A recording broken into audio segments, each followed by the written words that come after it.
പ്രിയപ്പെട്ട സഹോദരങ്ങളെ, പരിശുദ്ധ ഖുർആൻ അള്ളാഹുവിൻ്റെ സത്യസന്ദേശം മാനവരാശിയെ അഭിസംബോധന ചെയ്യുന്നതും അവരെ ഉണർത്താനും ഉയർത്താനും ശ്രമിക്കുന്നതും മനുഷ്യൻ്റെ ഏറ്റവും വലിയ അത്ഭുത നിധിയായ അവൻ്റെ മനസ്സിൻ്റെ ഔന്നത്യത്തെക്കുറിച്ചാണ്,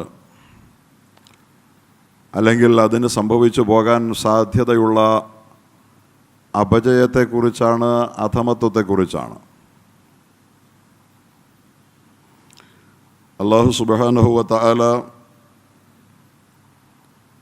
മനുഷ്യന് ജീവിതത്തിൻ്റെ അവസരങ്ങളെ നീട്ടി നൽകുന്നത്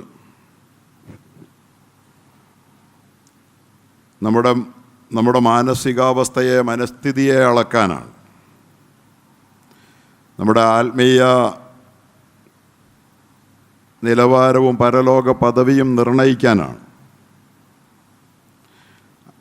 അല്ലാഹു സുബ്ഹാനഹു വ തആല മനുഷ്യരുടെ സാമ്പത്തികം അളക്കാൻ വേണ്ടിയല്ല ഈ ലോകം നീട്ടിക്കൊണ്ടു പോകുന്നത്. സാമ്പത്തിക സ്ഥിതി എത്രയുണ്ട് മനുഷ്യരുടേത് എന്ന് അളന്നു നോക്കാൻ വേണ്ടിയല്ല. അതുപോലെ മനുഷ്യൻ്റെ ശാരീരിക ശേഷിയും ശാരീരിക നിലവാരവും അളന്നു നോക്കാനുമല്ല ഈ ലോകം മനുഷ്യൻ്റെ മുകളിൽ ഇങ്ങനെ ദീർഘകാലം അള്ളാഹു നീട്ടിക്കൊണ്ടു പോകുന്നത്. മറിച്ച് പടച്ചവൻ മനുഷ്യരുടെ മാനസിക നിലവാരം അളന്ന് കണക്കാക്കി അവൻ്റെ പരലോക പദവി നിർണയിക്കാൻ വേണ്ടിയാണ് ഈ ലോകത്തെ ഓരോ ദിനരാത്രങ്ങളെയും നമുക്ക് വേണ്ടി വീണ്ടും വീണ്ടും നമുക്ക് മുമ്പിൽ അള്ളാഹു സമർപ്പിച്ചു കൊണ്ടിരിക്കുന്നത്. ഓരോ ദിവസവും ഒരു ക്ലീൻ സ്ലേറ്റാണ്. ആ ഫലകത്തിൽ പതിയേണ്ടത് എന്തൊക്കെയാണോ നാം നിശ്ചയിക്കുകയും നമ്മുടെ അപ്പോഴുള്ള മാനസിക നിലവാരത്തിനനുസരിച്ച് നമ്മുടെ കർമ്മം ആ മാനസിക ഫലകത്തിൽ പതിയുകയും വേണമെന്നാണ് റബ്ബിൻ്റെ തീരുമാനം. ആ ഫലകം നാളെ പരിശോധിക്കപ്പെടും. മനുഷ്യൻ്റെ വിശ്വാസത്തിൻ്റെ അടിസ്ഥാനത്തിൽ കർമ്മങ്ങൾ നിർണയിക്കുന്ന മനുഷ്യൻ്റെ ഹൃദയഫലകത്തിൽ പതിയുന്നതെന്ത് എന്നത് നാളെ പടച്ച തമ്പുരാൻ പരിശോധിച്ചിട്ടാണ് ഓരോരുത്തരുടെയും ജീവിതത്തിൻ്റെ ഭാവിയുടെ ഭാഗധേയം പരലോകത്ത് നിർണയിക്കുന്നത്. അതിന് അവനാവശ്യമായ സമയം നീട്ടിക്കൊടുക്കുക എന്ന അള്ളാഹുവിൻ്റെ ഔദാര്യമാണ് നമ്മളുടെ ഓരോരുത്തരുടെയും ആയുസ്സിൻ്റെ ഓരോ ദിനരാത്രങ്ങളിലും പ്രവർത്തിച്ചു കൊണ്ടിരിക്കുന്നത്. അതുകൊണ്ട് നമ്മളെപ്പോഴും ഓർമ്മയുള്ളവരാകണം. ഞാൻ സാമ്പത്തികമായി എത്ര വളർന്നു എന്നുള്ളത് അറിയാനല്ല അള്ളാഹു ശ്രമിക്കുന്നത്. ശാരീരികമായ എൻ്റെ ശേഷി എത്രമാത്രം ഉയർന്നു എന്നറിയാൻ അല്ല അള്ളാഹു ശ്രമിക്കുന്നത്. സുപ്രസിദ്ധമായ ഹദീസിലൂടെ നാം ധാരാളം ഒരുപക്ഷെ കേട്ട് പരിചയിച്ചിട്ടുള്ള ഹദീസിലൂടെ അള്ളാഹുവിൻ്റെ ഹബീബായ യാഥാർത്ഥ്യങ്ങളെ നമ്മളെ നന്നായി പഠിപ്പിക്കുന്നുണ്ട്. ഇന്നമൽ അഅ്മാലു ബിന്നിയ്യാത്ത്. മനുഷ്യൻ്റെ കർമ്മങ്ങൾ എന്ത് എന്നതല്ല അള്ളാഹു വിലയിരുത്തുന്നത്, കർമ്മങ്ങളുടെ പ്രേരണാശക്തിയായി വർത്തിച്ച മനോഭാവം എന്ത് എന്നതാണ്. നിയ്യത്താണ് എന്ന് നമ്മൾ ഒറ്റവാക്കിൽ പറയുമ്പോൾ അതിൻ്റെ ഉദ്ദേശം പലപ്പോഴും പിടികിട്ടാറില്ല. എന്ത് ചെയ്തു നീ എന്നത് അള്ളാഹുവിനൊരു പ്രശ്നമേ അല്ല. നിന്റെ ചെയ്തിക്ക് പിന്നിൽ അല്ലെങ്കിൽ നിൻ്റെ കർമ്മങ്ങൾക്ക് പിന്നിൽ പ്രവർത്തിച്ച നിൻ്റെ മനോഭാവം എന്ത് എന്നത് നോക്കിയാണ് ആ ചെയ്തിക്ക് അള്ളാഹു തൂക്കം കൽപ്പിക്കുന്നത്, മൂല്യം നിർണ്ണയിക്കുന്നത്. ഇന്നമൽ അഅ്മാലു ബിന്നിയ്യാത്ത്. ഇത് പരിശുദ്ധ ദീനിൻ്റെ നേർപാതിയാണെന്നാണ് പണ്ഡിതന്മാർ പറഞ്ഞിട്ടുള്ളത്. ഇസ്ലാമിൻ്റെ നേർപാതിയാണിത്. കർമ്മങ്ങളുടെ മൂല്യം നിർണ്ണയിക്കുന്നത് അവൻ്റെ മനസ്സ്, അപ്പോൾ ആ കർമ്മത്തോട് ചേർന്ന് നിൽക്കുന്ന അവൻ്റെ മനസ്സിൻ്റെ നില, മാനസിക ഭാവം പരിഗണിച്ചിട്ടാണ് നിയ്യത്ത്. അതുകൊണ്ട് നമ്മുടെ മനസ്സ് നന്നാക്കുക എന്നതിനാണ് ദീനിൽ പ്രാധാന്യം. ഒരു ദിവസം കൊണ്ട് നാം വിചാരിക്കുന്ന അളവിലേക്ക് നന്നാക്കാൻ പറ്റുന്നതല്ല നമ്മുടെ മനസ്സ്. നമ്മുടെ ശരീരം ഒരു ദിവസം കൊണ്ട് നന്നാകുന്നില്ല, വളരുന്നില്ല, പൂർണ്ണതയെ പ്രാപിക്കുന്നില്ല. ബാലാരിഷ്ടതകളെ അതിജീവിച്ചുകൊണ്ട് ബാല്യത്തെ അതിജീവിച്ച് കൗമാരത്തിലേക്ക്, ശൈശവത്തെ അതിജീവിച്ച് ബാല്യത്തിലേക്ക്, ബാല്യത്തെ അതിജീവിച്ച് കൗമാരത്തിലേക്ക്, കൗമാരം താണ്ടി യൗവനത്തിലേക്ക്, അങ്ങനെ യൗവനത്തിൻ്റെ ഉച്ചിയിൽ നെറുകയിൽ നാം കരുത്തിൻ്റെ പരമകാഷ്ഠ പ്രാപിക്കുമ്പോൾ പടിപടിയായി പയ്യെ പയ്യെയാണ് നമ്മുടെ ശരീരം വളരുന്നതെന്ന പോലെ നമ്മുടെ മാനസികാവസ്ഥയും പതിയെ പതിയെ വളരുകയും അത് പൂർണ്ണത പ്രാപിക്കുകയും പൂർണ്ണവികാസത്തിലേക്കത് പറന്ന് ഉയരുകയും ചെയ്യണമെന്ന് ആഗ്രഹിക്കുന്ന അള്ളാഹു അതിനുവേണ്ടി അനുയോജ്യമായ അളവിൽ അവസരം തരിക എന്ന് പറയുന്ന അവൻ്റെ നീതിയാണ് ഓരോ മനുഷ്യരുടെയും ജീവിതത്തിൽ നമുക്ക് തരുന്ന സമയക്രമത്തിലൂടെ പ്രവർത്തിച്ചുകൊണ്ടിരിക്കുന്നത്. ആ അർത്ഥത്തിൽ നമ്മളതിനെ മനസ്സിലാക്കണമെന്നാണ് നമ്മൾ പഠിച്ചുകൊണ്ടിരിക്കുന്ന, മനസ്സിലാക്കിക്കൊണ്ടിരിക്കുന്ന സൂറത്തുൽ ലൈൽ നമ്മൾ പറഞ്ഞത്. മനുഷ്യൻ്റെ മാനസികാവസ്ഥയുടെ വ്യത്യസ്ത ഭാവതലങ്ങളെ ആ സൂറത്തുൽ ലൈൽ പരിചയപ്പെടുത്തുകയുണ്ടായി. പ്രപഞ്ചത്തിൽ രാപ്പകൽ എന്ന് പറയുന്ന വ്യത്യസ്തമായ ദ്വന്ദ്ഭാവങ്ങളുണ്ട്. ഇരുട്ട് വെളിച്ചമെന്ന് പറയുന്ന ഈ ദ്വന്ദ്ഭാവങ്ങൾ ഈ പ്രകൃതിയുടെ ഒരു പൊതുപ്രതിഭാസമാണ്. വല്ലൈലി ഇദാ യഗ്ശാ വന്നഹാരി ഇദാ തജല്ലാ വമാ ഖലഖദ്ദക്കറ വൽഉൻസാ ഇന്ന സഅയകും ലശത്താ. രാവെന്ന പോലെ, പകലെന്ന പോലെ, ആണെന്ന പോലെ, പെണ്ണെന്ന പോലെ, ഇത് രണ്ടും എത്രയോ വ്യത്യസ്തമാണ്. എന്നാൽ ചിലർ വ്യത്യാസം ഇല്ലെന്നൊക്കെ പറയണ്ട, ആണും പെണ്ണും വ്യത്യാസം ഇല്ലയെന്ന്. അപരാന്തന്മാരോട് പറഞ്ഞിട്ട് കാര്യമൊന്നുമില്ല. ആണും പെണ്ണും വ്യത്യാസം ഇല്ല എന്ന് പറയുന്നവനോട് പറഞ്ഞ് മനസ്സിലാക്കാൻ പോകുന്നത് രാവും പകലും വ്യത്യാസം ഇല്ല എന്ന് പറയുന്നവനോട് പറഞ്ഞ് മനസ്സിലാക്കാൻ പോകുന്ന പോലെയാണ്. അതാണ് അള്ളാഹു ഇതിലൂടെ പറയുന്നത്. ഇത് പകലാ, എന്താ വ്യത്യാസം രാവിലും പകലിനും? പകലും രാവും തമ്മിൽ വ്യത്യാസമൊന്നും ഇല്ലയെന്ന് ഒരുത്തം പറഞ്ഞാൽ അവനെ എങ്ങനെ മനസ്സിലാക്കി കൊടുക്കുക? അതുപോലെ തന്നെയാണ് ജെൻഡർ ഇക്വാലിറ്റി എന്നൊക്കെ പറഞ്ഞിട്ട് ആണും പെണ്ണും ഒന്നുപോലെ ഒന്നാണെന്ന് പറയുന്ന ഭ്രാന്തന്മാരെ പറഞ്ഞ് മനസ്സിലാക്കാൻ ശ്രമിക്കുന്നത്. സ്വയം മനുഷ്യന് മനസ്സിലാക്കാൻ കഴിയുന്ന പ്രാഥമികമായ അറിവുകൾ പോലും നഷ്ടപ്പെട്ട് മനുഷ്യൻ എത്രമാത്രം അധമത്വത്തിലേക്ക് അധപ്പതിക്കുമെന്ന് നമ്മൾ ആലോചിക്കണം. ഇത് രണ്ടും പറഞ്ഞിട്ട് അള്ളാഹു തആല പറയുകയാണ്. അള്ളാഹു പറയുന്ന ഇന്ന സഅയകും ലശത്ത, രാവ് പകൽ എത്ര വ്യത്യസ്തമായ ധർമ്മങ്ങൾ നിർവഹിക്കുന്നോ അതുപോലെ സ്ത്രീയും പുരുഷനും ഈ ലോകത്ത് ഒരുമിച്ച് ചേർന്നുകൊണ്ടായിരിക്കുമ്പോൾ തന്നെ എത്ര വ്യത്യസ്തമായ ധർമ്മങ്ങൾ നിർവഹിക്കുന്നോ അതുപോലെ ഗർഭം ധരിക്കുന്ന പെണ്ണ്, പ്രസവിക്കുന്ന പെണ്ണ്, പാലൂട്ടുന്ന പെണ്ണ്, പരിപാലിക്കുന്ന പെണ്ണ്, ഇതൊന്നും അല്ലാത്ത ആണ്. ഇതൊന്നും അല്ലാത്ത ആണ്. ഇത് രണ്ടും ഒന്നാ പോലും. ഇത് വല്ലതും ആണോ ആണ്, എന്നിട്ടും രണ്ടും ഒന്നാന്ന്. അതുപോലെ പണിയെടുക്കുന്നത് ആണിൻ്റെ പണി ആണ് തന്നെ എടുത്താലേ പറ്റുള്ളൂ. ഞാനതൊന്നും വിശദീകരിക്കുന്നില്ലല്ലോ, അതൊക്കെ നമുക്കറിയാമല്ലോ.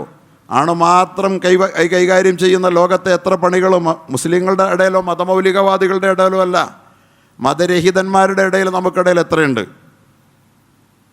പെണ്ണ് ഭരിക്കുന്നു എന്ന് പറയുമ്പോൾ അകമ്പടി പോകണമെങ്കിൽ ആരാ? പെണ്ണല്ലല്ലോ. കളക്ടറായാലും SP ആയാലും മുഖ്യമന്ത്രി ആയാലും സെക്യൂരിറ്റിക്ക് ആരാ വേണ്ട? പെണ്ണിനല്ല വയ്ക്കുക. എല്ലാവർക്കും അറിയാം വ്യത്യാസമുണ്ടെന്ന്. പക്ഷെ പറയുമ്പോൾ ഭ്രാന്ത് പറയും. ഇത്തരം ഭ്രാന്തന്മാരുണ്ട് എന്നുള്ള പറയുകയാണ്. ഇന്ന സഅയകും ലശത്താ, തീർച്ചയായിട്ടും നിങ്ങളുടെ മനോഭാവം നിയന്ത്രിക്കുന്ന കർമ്മങ്ങളും രണ്ട് തരത്തിലാണ്. രാവ് പോലെ വ്യത്യസ്തമാണ്, പകൽ പോലെ വ്യത്യസ്തമാണ്, ആണ് പോലെ വ്യത്യസ്തമാണ്, പെണ്ണ് പോലെ വ്യത്യസ്തമാണ്. ഈ ഇത് വരുമ്പോഴുണ്ടാകുന്ന പ്രത്യാഘാതങ്ങൾ എന്താണ്, അല്ലെങ്കിൽ പ്രത്യേകതകൾ എന്താ? അതാണ് അല്ലാഹു പറഞ്ഞത്. ഫഅമ്മാമൻ അഅ്താ വത്തഖാ വസദ്ദഖ ബിൽ ഹുസ്നാ ഫസനുയസ്സിറുഹു ലിൽ യുസ്റാ. ഒരു മനുഷ്യൻ്റെ മനോഭാവം നന്നായി, ഹൃദയം നന്നായി, അതിനടിസ്ഥാനപരമായി ഉണ്ടായിരിക്കേണ്ടുന്ന ബേസിക് വാല്യൂസ് കളങ്കപ്പെടാതെ അടിസ്ഥാനപരമായി മനുഷ്യനുണ്ടായിരിക്കേണ്ടുന്ന മാനവിക മൂല്യങ്ങൾ കളങ്കപ്പെടാത്ത ഒരു മനുഷ്യനായിരുന്നു ഒരുവൻ. അവൻ അഅ്താ, അവനുള്ളതവൻ കൊടുത്തു, അവനുള്ളതവൻ കൊടുത്തു. അഅ്താ എന്നാ അല്ലാഹു പറഞ്ഞത്. അഅ്താ, കൊടുത്തു. എന്താ കൊടുത്തേ?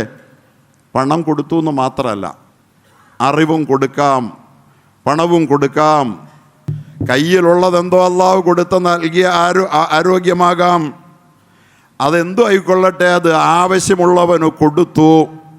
അഅ്താ, അത് ഉദാരതയുടെ അടയാളമാണ്. കൊടുക്കാനുള്ള മനസ്സ് ഉദാരതയുടെ അടയാളമാണ്. ഉദാരതയാണ് അത് അള്ളാഹു സൂചിപ്പിക്കുന്നത്. മനസ്സ് ഉദാരമായി ഉദാരചരിതാനാം തു വസുധൈവ കുടുംബകം എന്ന് പറയാറുണ്ടല്ലോ. ഉദാരചരിതാനാം, വസുദൈവ കുടുംബകം, ലോകമെല്ലാം എൻ്റെ തറവാടാണെന്ന് വിചാരിക്കുന്നതാണ് ഉദാരചരിതത്വം. മാനസിക വിശാലത, ഇത് മനുഷ്യൻ്റെ ഏറ്റവും വലിയ ബേസിക് വാല്യൂ ആണ്. ഇതുണ്ടെങ്കിലേ മനുഷ്യത്വം ഉണരുകയുള്ളൂ. അത് പോയാൽ മനുഷ്യത്വം പോയി. അതുകൊണ്ട് 3 ഗുണങ്ങളെ അള്ളാഹ് പറയാം. അമ്മാമൻ അഴ്ത്ത, ആര് കൊടുത്തോ, കൊടുക്കാൻ കയ്യിലുള്ളത് അള്ളാഹ് കൊടുത്തതിൽ നിന്ന് കൊടുത്തോ. കയ്യിൽ അള്ളാഹ് കൊടുക്കാൻ വേണ്ടി നമ്മുടെ കയ്യിൽ ഏൽപ്പിച്ചത് ആവശ്യക്കാർക്ക് കൊടുക്കാനുള്ളതാണ്. ഈ ദാനധർമ്മിഷ്ഠത, ധർമ്മശീലം എന്ന് പറയുന്നത് ആരിലുണ്ടോ, പിന്നെ പറയുന്നത് ഞാൻ പറഞ്ഞുവല്ലോ, തഖ്വയുണ്ടോ എന്ന് പറഞ്ഞാൽ ധർമ്മ അധർമ്മ വിവേചന ബോധം, ശരി തെറ്റ് വ്യത്യാസ ബോധം ആരുടെ ഉള്ളിലുണ്ടോ. ഇതൊക്കെ വളരെ പ്രധാനപ്പെട്ട മാനുഷിക മൂല്യങ്ങളാണ്. ഒന്ന് ഉദാരത, കൊടുക്കാൻ മനസ്സ്. രണ്ടാമത് ശരിയും തെറ്റും തമ്മിൽ വ്യത്യാസമുണ്ട് എന്ന ഉള്ളറിവ്, തിരിച്ചറിവ്. അതുപോലും നഷ്ടപ്പെട്ട ലോകമാണ്. പരസ്യമായി തുണി അഴിച്ചിട്ട് നടക്കുന്നത് ശരിയോ തെറ്റോ അറിയില്ല. പരസ്യമായി തെരുവിൽ നിന്ന് വ്യഭിചരിക്കുന്നത്, വേശ്യയെ കൈപിടിച്ച് കൂട്ടിക്കൊണ്ട് വ്യഭിചരിക്കുന്നത് ശരിയോ തെറ്റോ അറിയില്ല, തെറ്റാന്നറിയില്ല. ഇതുപോലും നഷ്ടപ്പെട്ട ലോകം. ദൂരെ എവിടെയുമല്ല, വളരെ അടുത്ത് കൺമുമ്പിൽ മുസ്ലിമീങ്ങൾ ധാരാളം തിങ്ങിപ്പാർക്കുന്ന നഗരഹൃദയങ്ങളിൽ ഈ തിരിച്ചറിവ് നഷ്ടപ്പെട്ടു പോവുകയാണ്. രണ്ടാമത്തെ, അതുള്ളവനാരോ അവൻ. ഒന്നാമത് ഉദാരത, രണ്ടാമത് ശരി ശരിയെന്നും തെറ്റ് തെറ്റെന്നും തിരിച്ചറിയുന്ന ഒരു മോറൽ കോൺഷ്യൻസ്, ധാർമ്മിക ബോധമുണ്ട്. ഇത് അള്ളാഹു നിക്ഷേപിച്ചതാണ്, മനുഷ്യൻ നിക്ഷേപിച്ചതാണ്. അതാരിലുണ്ടോ, ഒന്ന് ഉദാരത, രണ്ടാമത് ധാർമ്മിക ബോധം, ശരി തെറ്റുകളെ തിരിച്ചറിയുന്ന വിവേചന ബോധം ആരിലുണ്ടോ. വസദ്ദഖ ബിൽ ഹുസ്ന, നല്ലത് പറഞ്ഞാൽ ഏറ്റവും നല്ല വാക്കുകൾ കേൾക്കുമ്പോൾ അത് അംഗീകരിക്കാനും ഉൾക്കൊള്ളാനുമുള്ള മനസ്സ് ആർക്ക് ഉണ്ടോ. ഇതൊക്കെയാണ് ചോർന്നു പോയത്. ഒരു പാർട്ടിക്കാരനും അവരൻ്റെ പാർട്ടിയുടെ നല്ലത് ഉൾക്കൊള്ളാനുള്ള ബോധ്യമില്ല. ആർക്കെങ്കിലുണ്ടോ? ഒരു പാർട്ടി മെമ്പർക്ക് അതുണ്ടോ? ഉണ്ടാകാമോ? പാടില്ലെന്നാണ് പാർട്ടി പഠിപ്പിക്കുന്നത്. ഒരു സംഘടനക്കാരനതുണ്ടോ? മതസംഘടനക്കാരന്, മുസ്ലിം സംഘടനക്കാരനതുണ്ടോ? അപരൻ്റെ തൻ്റെ സംഘടനയേക്കാൾ അത് നല്ലതാണെന്ന് ഉൾക്കൊള്ളാൻ പറഞ്ഞാൽ അവനിതിൽ ഷോക്കോസ് കൊടുക്കുന്ന നടപടിയെടുക്കും. ഉമ്മത്ത്, മനുഷ്യത്വം, മുസ്ലിമെന്ന് പറയുന്നവർ പോലും മനുഷ്യത്വത്തിൻ്റെ ഈ 3 ബേസിക് വാല്യൂസിൽ നിന്ന് എത്രയേറെ ഊരിത്തെറിച്ചു പോയിരിക്കുന്നു. നമ്മളിലുണ്ടോ ഇതൊക്കെയാണ് ഉണ്ടാകേണ്ടത്. ഉണ്ടോ ഇതുമല്ലോ? അവനിലില്ല, മറ്റവനിലില്ല. എന്നിലുണ്ടോ എന്നാരും നോക്കൂല. അള്ളാഹു നമ്മളെ കാക്കട്ടെ, അള്ളാഹു നമ്മളെ കാത്തി രക്ഷിക്കട്ടെ. മനുഷ്യത്വം പോയാൽ പിന്നെ പടച്ചവന് നമ്മളൊന്നും വേണ്ട, ഈ വർഗത്തെ വേണ്ട അള്ളാഹ്ക്ക്. അള്ളാഹ് നോക്കുന്ന നിങ്ങളുടെ മനസ്സിൻ്റെ നില എന്താണ്? മാനസിക ഭാവങ്ങളാണ്. അത് വെച്ചാണ് ഇന്നല്ലാഹ, ഞാൻ പറഞ്ഞല്ലോ, നിയ്യത്തുകൾ വെച്ചാണ് അള്ളാഹു പരിഗണിക്കുന്നത്. മനോഭാവം വെച്ചാണ് എല്ലാ കർമ്മങ്ങളെയും പരിഗണിക്കുന്നത്. കോടി ചെലവാക്കിയവന് 10 പൈസയുടെ വില അള്ളാഹ് കൊടുക്കൂല. മനോഭാവം അള്ളാഹുവിൻ്റെ പ്രീതി എന്നുള്ളതല്ലാതെ മറ്റെന്തെങ്കിലുമാണെങ്കിൽ. ഒന്നാമത്തെ ഗുണം. ഈ പറഞ്ഞ 3 ഗുണങ്ങളും നമ്മളിലുണ്ടെങ്കിൽ ഒരു നല്ല മനുഷ്യൻ നമ്മളിൽ ജീവിക്കുന്നുണ്ട്. ഒരു നല്ല മനസ്സ് അള്ളാഹ് നിക്ഷേപിച്ച അത് കളങ്കപ്പെട്ടിട്ടില്ല. അങ്ങനെ വന്നാൽ അള്ളാഹു അവനെ ഏറ്റവും നല്ലതിലേക്കുള്ള വഴി തുറന്നു കൊടുക്കും. ഏറ്റവും നല്ലതെന്താ? സ്വർഗമാ. മുഫസ്സിറുകളൊക്കെ അതിനെ വ്യാഖ്യാനിച്ചത് സ്വർഗം എന്നാണ്. യുസ്ര കൊണ്ട് അള്ളാഹു ഉദ്ദേശിച്ചതെന്ന സ്വർഗ വഴികൾ അവന് തുറന്നു കൊടുക്കുമത്രേ. സ്വർഗ വഴികൾ തുറന്നു കൊടുക്കുക ഇതൊരു വലിയ ഭാഗ്യമാണ്. ചിലരുടെ മുമ്പിൽ അള്ളാഹു സ്വർഗ വഴികൾ തുറന്നിടും. ചിലരുടെ മുമ്പിൽ അള്ളാഹു താല നരകവാതിലുകൾ, വഴികൾ തുറന്നിടും. അങ്ങനെയാണ് പടച്ചവൻ. എന്താണ് മാനദണ്ഡം എന്നറിയോ? ഈ മനുഷ്യനെ മനുഷ്യനാക്കി തീർക്കാൻ അള്ളാഹു അവന് കൊടുത്ത ഈ 3 ബേസിക് വാല്യൂസ് അള്ളാഹ് എല്ലാവർക്കും കൊടുത്തതാണ്. ഒരു ലോപവും വരുത്തിയില്ല, പിശുക്കും കാട്ടിയില്ല. അത് അവനിൽ അവൻ നിലനിർത്തിയിട്ടുണ്ടോ? ഉദാരത, അഴ്ത്ത ഉണ്ടോ? വത്തക്ക, ധർമ്മ വിവേചന ബോധം കളഞ്ഞു കുളിച്ചിട്ടുണ്ടോ? എനിക്കങ്ങനെ ഒന്നുമില്ല, ഒരു നിയമവും എനിക്ക് ബാധകമല്ല, എനിക്കങ്ങനെ ശരിയും തെറ്റൊന്നുമില്ല, എൻ്റെ ശരി എൻ്റേത് മാത്രം എന്നൊക്കെ പറയുന്നത് എന്തോ വലിയ സംഭവമാണെന്ന് പറഞ്ഞ് ആഘോഷിക്കുന്ന സമൂഹം ഇന്ന് നമ്മൾ ഓർക്കണം. ഇതാണ് ഇന്ന് നമ്മുടെ സമൂഹത്തിൻ്റെ മനോഭാവത്തെ രൂപപ്പെടുത്തുന്നത്. ഇവൻ മനുഷ്യത്വം കളഞ്ഞു കുളിച്ച പിശാചാണ്. വത്തഖ വസദ്ദഖ ബിൽ ഹുസ്ന, ഏറ്റവും നല്ല വർത്തമാനത്തെ അതിന് മഹാന്മാർ കൽപ്പിച്ചിരിക്കുന്ന ഒന്നാമത്തെ അർത്ഥം അൽ കലിമത്തുൽ ഹുസ്ന, ഏറ്റവും നല്ല വചനം. ലാ ഇലാഹ ഇല്ലല്ലാഹ് മുമ്പിൽ വന്നാൽ വിശ്വസിക്കാനുള്ള മനസ്സ് കളങ്കപ്പെടാത്തവനെന്നാണ്. ഈ മഹാപ്രപഞ്ചത്തിനൊരു അധിപതിയുണ്ട്, ഒരു പ്രജാധിപതിയുണ്ട്, ഒരു കർത്താവുണ്ട്, ഒരു പടച്ചവനുണ്ട്, ഒരു ക്രിയേറ്ററുണ്ട് എന്ന് ഏതൊരു സാമാന്യ ബുദ്ധിക്കും മനസ്സിലാകും. അന്ധമായി ഇത്ര വ്യവസ്ഥാപിതമായി ഈ പ്രപഞ്ചം ജീവിക്കില്ല, നിലനിൽക്കുകയില്ല എന്ന് എല്ലാവർക്കും മനസ്സിലാകും. പക്ഷേ അതുപോലും ലാ ഇലാഹ ഇല്ലല്ലാഹ്, ഈ മഹാപ്രപഞ്ചത്തെ യുവ്വിധം കൺട്രോൾ ചെയ്യാൻ ആകെയുള്ളതൊരേ ഒരു അള്ളാഹുവാണ്. ആ ശക്തി ഏക മഹാശക്തിയാണ്, ആദിപരാശക്തിയാണ് എന്ന പരമാർത്ഥത്തെ ലാ ഇലാഹ ഇല്ലല്ലാഹ് അംഗീകരിക്കുന്നു. ഇതാണ് ഒരു മനുഷ്യൻ്റെ ബേസിക് വാല്യൂസിൽ പ്രധാനപ്പെട്ട മൂന്നാമത്തതിൽ ഏറ്റവും പ്രധാനപ്പെട്ട ഇത് അംഗീകരിക്കാനുള്ള മനസ്സാണ്. അവിടെ എത്തിയാൻ രക്ഷപ്പെട്ടു. അംഗീകരിക്കുക എന്ന് പറഞ്ഞാൽ അംഗീകരിച്ചവരുടെ വീട്ടിൽ ജനിച്ചുകൊണ്ട് അംഗീകരിച്ചു. ചില ആളുകൾ അംഗീകരിച്ചവരുടെ കൂട്ടത്തിൽ നടക്കുന്നതുകൊണ്ട് ലാ ഇലാഹ ഇല്ലല്ലാഹ് അംഗീകരിച്ചു. മനസ്സ് അംഗീകരിച്ചിട്ടുണ്ടോ ലാ ഇലാഹ ഇല്ലല്ലാഹ്? വലിയ ചോദ്യമാണ്. അത് അംഗീകരിക്കാനുള്ള പാകതയുള്ള മനസ്സല്ല തന്നിട്ടുണ്ട്. മനസ്സ് അംഗീകരിച്ചിട്ടുണ്ടോ? വാപ്പ മുസ്ലിം ആയതുകൊണ്ട് ഉമ്മ മുസ്ലിം ആയതുകൊണ്ട് ഞാൻ ലാ ഇലാഹ ഇല്ലല്ലാഹ് ആളാണ്. കൂട്ടുകാരൊക്കെ അറബി പേരുള്ളതുകൊണ്ട് എല്ലാവരും പള്ളി വരുന്നുണ്ട്, വെള്ളിയാഴ്ച പള്ളി വരുന്ന എനിക്ക് ലാ ഇലാഹ ഇല്ലല്ലാഹ് ഉണ്ട്. പക്ഷെ അള്ളയാണ് എല്ലാം കൺട്രോൾ ചെയ്യുന്നതെന്ന ഹുസ്ന, ഏറ്റവും ഉത്തമമായ വചനം ഉള്ളിൽ തട്ടിയിട്ടുണ്ടോ, ഇറങ്ങിയിട്ടുണ്ടോ? ഉള്ളിൽ തട്ടുക എന്നതിനല്ലാതെ ഒന്നിന് ഒരു വിലയുമില്ല റബ്ബിൻ്റെ മുന്നിൽ. ഒരു വാല്യൂ ഇല്ല. ഉള്ളിൽ തട്ടാത്ത ഒരു ലാ ഇലാഹ ഇല്ലയ്ക്കും വിലയില്ല. ഞാൻ പറഞ്ഞിട്ടുണ്ട് നിങ്ങളോട്, കലിമത്തു തയ്യിബത്തു കശജറത്തിൻ തയ്യിബ, അതൊരു വിശുദ്ധ മരം പോലെയാണ്. അസ്ലുഹാ സാബിത്തുൻ, അത് മണ്ണിലൊരു മരം ആണ്ടിറങ്ങുന്ന പോലെ മനുഷ്യൻ്റെ കൽബിൽ ആ വചനം ആണ്ട് ഇറങ്ങുകയാണ്, ആഴത്തിൽ വേര് പിടിക്കുകയാണ്. ഫർഉഹാ സമ, നല്ല മരത്തിൻ്റെ ചില്ലകൾ ആകാശത്ത് പടർന്നു നിൽക്കുന്നത് പോലെ, നന്മകൾ പടർത്തി നിൽക്കും പോലെ, ചില്ലകൾ പടർത്തി ഫലം കായ്പിച്ച് നിൽക്കും പോലെ ഈ ഈമാൻ എന്ന് പറയുന്ന നന്മ മരത്തിൻ്റെ ചില്ലകൾ, നന്മകൾ പുഷ്കലിച്ച നന്മകളായി അവയവങ്ങളിലൂടെ, നോക്കിലൂടെ, വാക്കിലൂടെ, നീക്കങ്ങളിലൂടെ അതിങ്ങനെ പ്രതിഫലിച്ചു നിൽക്കും. ഒരു മുഅ്മിൻ കടന്നു വരുന്ന കണ്ടാൽ, അവൻ്റെ മുഖത്ത് ഭാവം കണ്ടാൽ ആ നന്മ ആളുകൾക്ക് മനസ്സിലാകും. അവൻ വാതുറന്നൊന്ന് വർത്തമാനം പറഞ്ഞാൽ ഇവൻ ഈമാനുള്ളവനാണെന്ന് മനസ്സിലാകും. അവൻ എന്തെങ്കിലും ഒരു കാര്യം ചെയ്യുന്നത് കണ്ടാൽ അവൻ ഈമാനുണ്ട് എന്ന് മനസ്സിലാകുന്ന വിധത്തിൽ, പുറത്ത് കാണാവുന്ന വിധത്തിൽ ഫർഉഹാ വിസമ. ഇതാണ്. ഇതൊക്കെ ഉണ്ടോ? ഇതുണ്ടെങ്കിൽ അള്ളാഹു പറയുകയാണ് ഫസനുയസ്സിറുഹു ലിൽ യുസ്ര, നല്ലത് ചെയ്യാനുള്ള അവസരങ്ങൾ അള്ളാഹു അവനിങ്ങനെ തുറന്നിട്ട് കൊടുക്കും. അവൻ ഒരു നന്മയിലും പുറകിലാകില്ല. എപ്പോഴും നല്ലത്. ഏത് നല്ലതുണ്ടോ അവിടേക്ക് അവനുണ്ടാവും.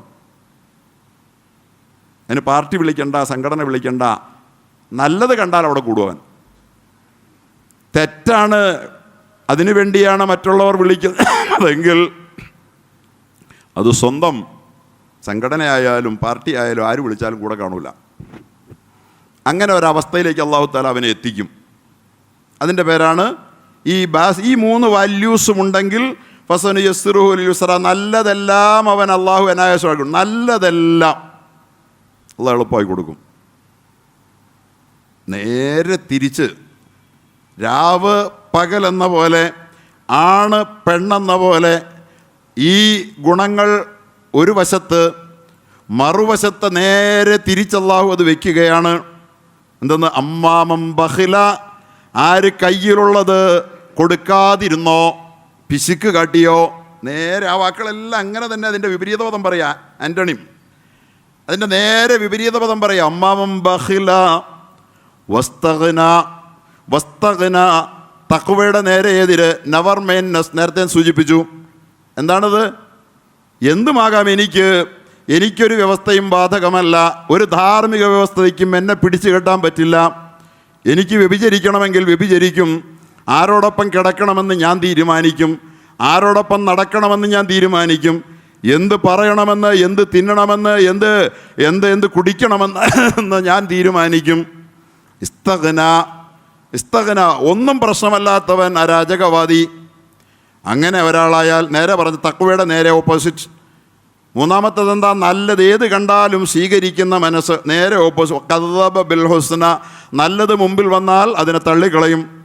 പിന്നെ നല്ലത് എങ്ങനെയാണല്ലോ നമുക്ക്, എന്ത് നല്ലത് മൊയ്ലിയാർ പറഞ്ഞാൽ നല്ലതാകുമോ? അങ്ങനെ ഒരു നിരാകരണ മനസ്ഥിതി. നന്മ എന്ന് പറയുമ്പോൾ ആ നല്ലത് നിഷേധിക്കുന്ന മനസ്സ് നേരെ ഈ 3 ഗുണങ്ങളുടെയും നേരെ വിപരീത ഗുണങ്ങൾ ഇപ്പുറത്ത് വന്നാൽ ഫസനുയസ്സിറുലിൽ ഉസ്റാ, പിന്നെ അവൻ്റെ മുമ്പിൽ അല്ലാഹ് നല്ലതിൻ്റെ ഒരു വഴിയും തുറന്നു കൊടുക്കില്ല.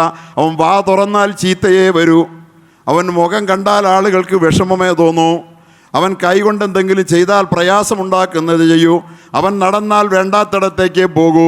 അവൻ്റെ എല്ലാ അവയവങ്ങളും തിന്മയ്ക്ക് അല്ലാഹു എളുപ്പമാക്കി കൊടുക്കും. എന്ന് പറഞ്ഞാൽ ഈ ക്വാളിറ്റീസ്, ഈ നന്മകൾ, വാല്യൂസ് നഷ്ടപ്പെടുത്തി മനുഷ്യത്വം കളഞ്ഞു കുളിച്ചാൽ പിന്നെ അവൻ പോകുന്ന വഴി ഞാനതാ പറഞ്ഞത്. നമ്മൾ 2 കൂട്ടം ആളുകളെ കാണുന്നുണ്ടല്ലോ. ഇതെങ്ങനെ പടച്ചവനെ ഇവർക്കിത് സാധ്യമാകുന്നു എന്ന് നമ്മൾക്ക് ചിലരെ കുറിച്ച് ചോദിക്കാറില്ലേ?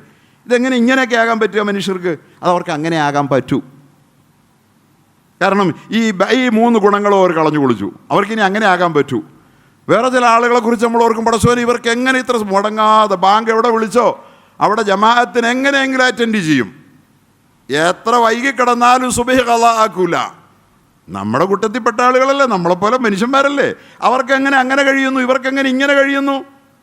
അവർക്ക് അങ്ങനെ കഴിയൂ, ഇവർക്ക് ഇങ്ങനെ കഴിയൂ.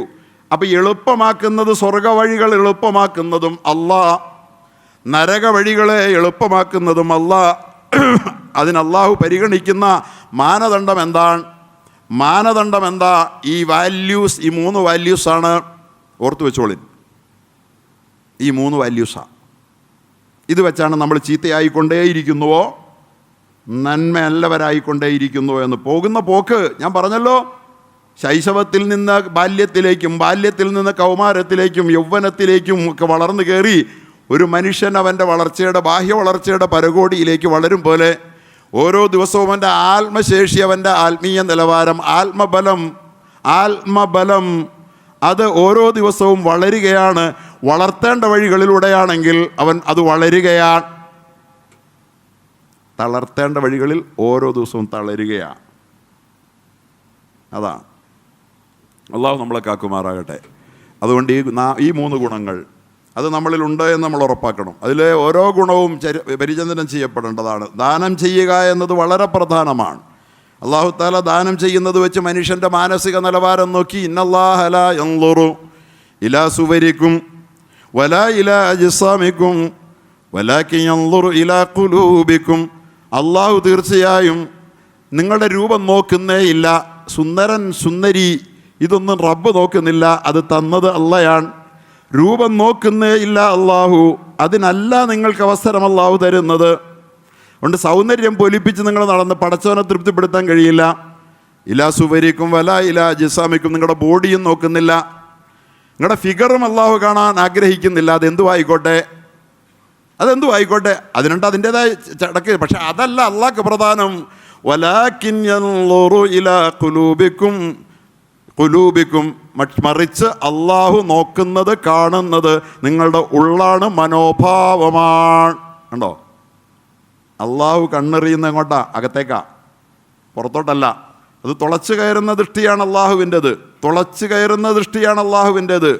എക്സ്റേയുടെ റേസ് എങ്ങനെയാണോ ഉള്ളിലേക്ക് തുളച്ചു കയറി നമ്മുടെ അസ്ഥിപഞ്ജരങ്ങളെ ഫിലിമിൽ പതിപ്പിക്കുന്നത്, മാംസങ്ങളെ തുളച്ച്, അള്ളാഹുവിൻ്റെ ദൃഷ്ടി ഈ പ്രകാശങ്ങളുടെ മുഴുവൻ പ്രകാശമായ നൂറു സമാവാത്തി വല്ലർലായ ഏറ്റവും ശക്തി കൂടിയ പ്രകാശത്തെക്കാൾ വലിയ പ്രകാശത്തിൻ്റെ ഉടമയായ അള്ളാഹുവിൻ്റെ ദൃഷ്ടി തുളച്ചു കയറുന്നതാണ്. പുറത്തല്ലേ കാണൂ, അകത്തെങ്ങനെ കാണും?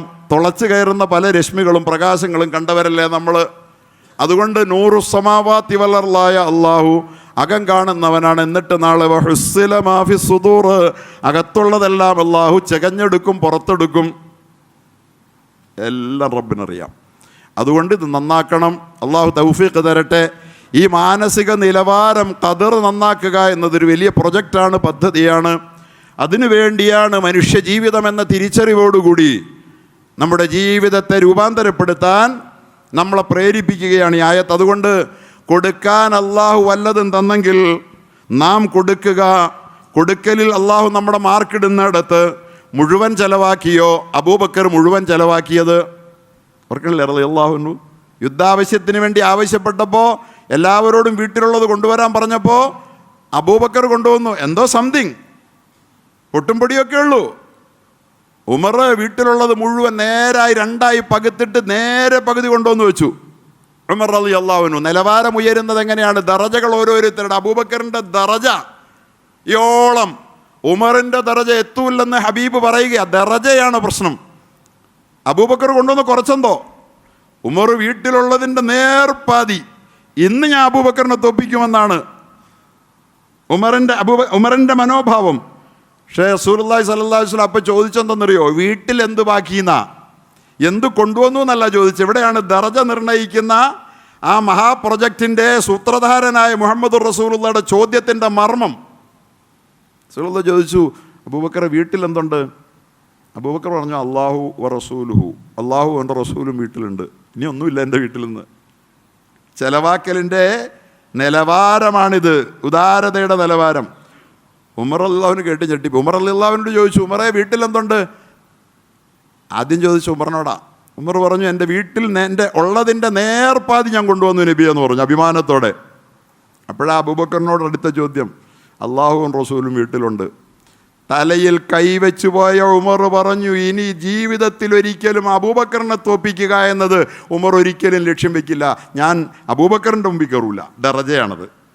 ഈ സമുദായത്തിലെ ഏറ്റവും ദറജയുള്ളയാൾ അബൂബക്കറാണെന്ന് പറഞ്ഞത് ഈ ഇത്തായെ അടയാളപ്പെടുത്തിയിട്ടാണ്. അതാണ് ആദ്യം വെച്ചത്.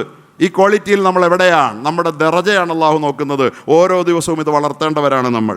ഇപ്പം മുഴുവൻ കൊടുക്കുന്ന ദറജയൊന്ന്, പകുതി കൊടുക്കുന്ന ദറജ മറ്റൊന്ന്. പകുതി കൊടുക്കുന്ന ദറജ മറ്റൊന്നാ. ആവശ്യമുള്ളപ്പോൾ കൊടുക്കുന്നത് വലിയ ദറജയാണ്.